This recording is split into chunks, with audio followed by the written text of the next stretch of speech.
Halo, kamu lagi dengerin pengalaman membaca buku dari para teman baca yang tersebar di seluruh Indonesia di channel YouTube Resensi Buku. Kalau misalnya kamu juga tertarik nih untuk menceritakan pengalaman membacamu, tulisin aja di kolom komen atau bisa DM langsung ke Instagram di @podcastresensibuku. Selamat mendengarkan.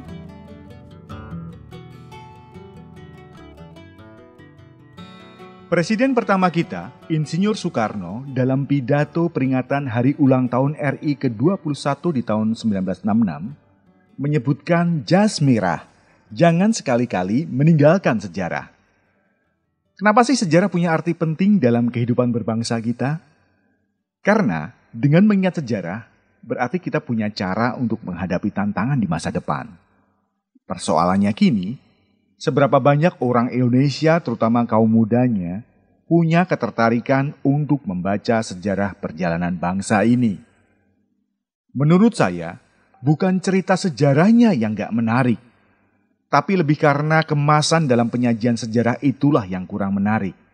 Nah, novel fiksi berlatar belakang sejarah Nusantara dengan judul Bajak Laut dan Purnama Terakhir, karya Aditya Mulya ini bisa jadi alternatif pintu masuk kita untuk mengenal sejarah bangsa Indonesia yang syarat dengan kisah heroik. Penasaran dengan reviewnya?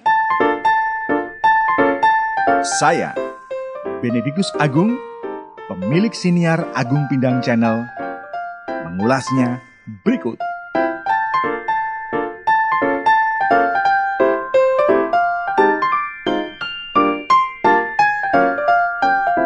Seandainya saja novel setebal lebih dari 300 halaman ini nggak ditulis oleh seorang Aditya Mulya yang melahirkan buku hits seperti Jomblo dan Sabtu Bersama Bapak, saya yakin orang kalau cuma ngelihat sepintas judulnya saja nggak akan tertarik untuk membelinya.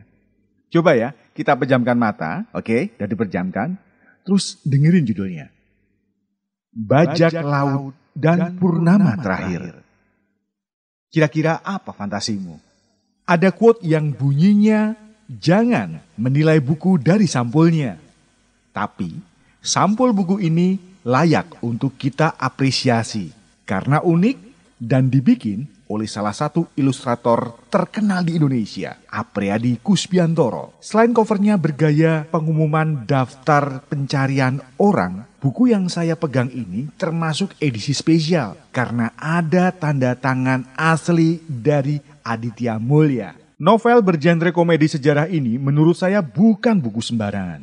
Bayangkan, untuk mengerjakan novel ini, Aditya Mulya harus melakukan riset yang sangat panjang. Paling nggak butuh sekitar 2-3 referensi yang berbeda untuk satu hal yang sama. Bahkan, menurut pengakuannya, butuh waktu hingga 12 tahun, 25 kali tulis ulang, dan 7 kali ganti topik. Dan masih menurutnya, ini adalah novel yang paling tidak efisien dari sekian novel yang pernah dibuat oleh Aditya Mulya. Novel ini sendiri menceritakan sebuah cerita dari 3 sudut pandang yang berbeda, yang nantinya setelah sampai di halaman tengah, bakal semua potongan-potongan itu akan dipersatukan kembali. Sudut yang pertama menceritakan seorang pemimpin bajak laut konyol bernama Jaka Kelana dengan 4 anak buahnya yaitu Lintong, Aceng, Surendro, dan juga Abbas yang gak ada hormatnya sama sekali. Ada nih sebuah dialog lucu. Bang, potong pendek dong. Kenapa? Jawab Jaka Kelana. Karena muka lu minta dijambak. Pimpinan bajak laut macam apa gitu yang diperlakukan anak buahnya kayak gini. Bahkan nama kapal mereka pun gak ada gagahnya sama sekali. Namanya Kerapu Merah. Kebayangkan itu kayak nama warung penyetan Lamongan gitu. Padahal warna perahu mereka itu putih. Sudut pandang yang kedua menceritakan 3 perwira elit. Rusa Arang, Galuh Puspa, dan Bara Angkasa. Yang merupakan golongan Arya. Tapi ingat ya, ini bukan Aryanya Hitler. Arya yang dimaksud di sini adalah sekelompok orang hebat yang berpengaruh dalam pembentukan kerajaan Majapahit bersama Raden Wijaya. Mereka bertiga punya misi penting yang harus selesai dalam 4.200 purnama. Dan dalam buku ini dikisahkan sudah memasuki 4199, yang artinya kurang satu purnama lagi. Dan sudut pandang yang ketiga adalah kisah seorang Admiral Spillman, seorang panglima laut andalan VOC yang sedang mencari harta karun.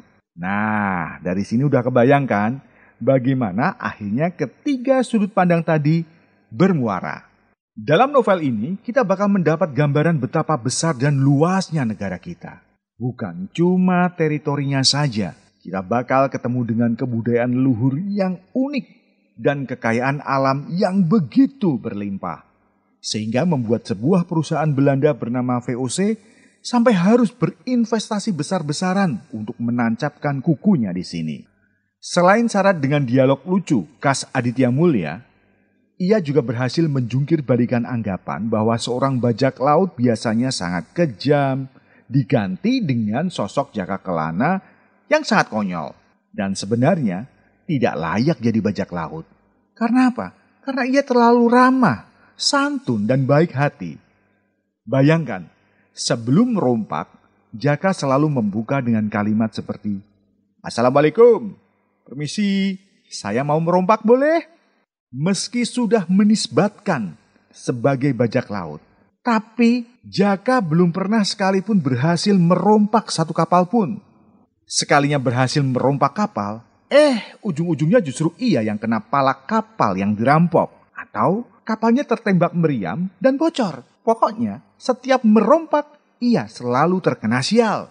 Sampai akhirnya ada salah satu rekan bajak lautnya yang mengatakan kalau ingin menjadi perompak sejati di lautan, maka Jaka Kelana harus berhasil merampok dulu di darat. Karena setelah itu wajahnya bakal dipasang di pamflet DPO, daftar pencarian orang. Nah, barulah dia bakal ditakuti di lautan. Jaka Kelana akhirnya mengikuti saran tersebut dan merampok sebuah rumah menir Belanda yang ada di Batavia.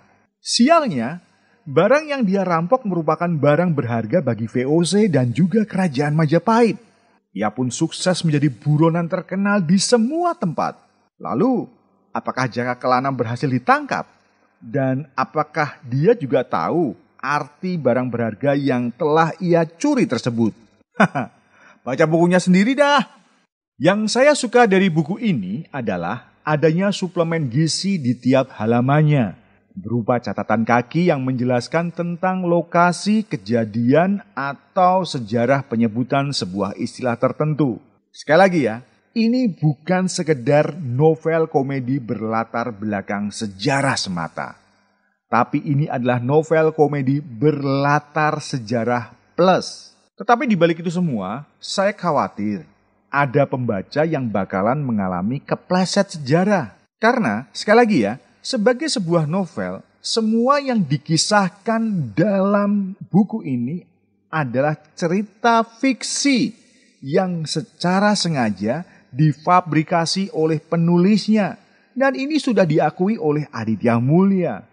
Bahkan menurutnya, ada elemen sejarah resmi yang dia ubah dan ditambahkan yang semata-mata untuk mengantarkan plot cerita dan tidak untuk mendiskreditkan tokoh sejarah tertentu atau membuat keresahan bagi pengagum tokoh-tokoh tersebut. Jadi, kalau ada yang percaya dengan adanya dewa ganteng yang disembah puja oleh Jaka Kelana, maka itu sepenuhnya tanggung jawab pribadi para pembaca yang tidak menuntaskan hingga halaman 327. Di sana ada lembar fakta dan fiksi dari novel Bajak Laut dan Purnama Terakhir terbitan Gagas Media ini.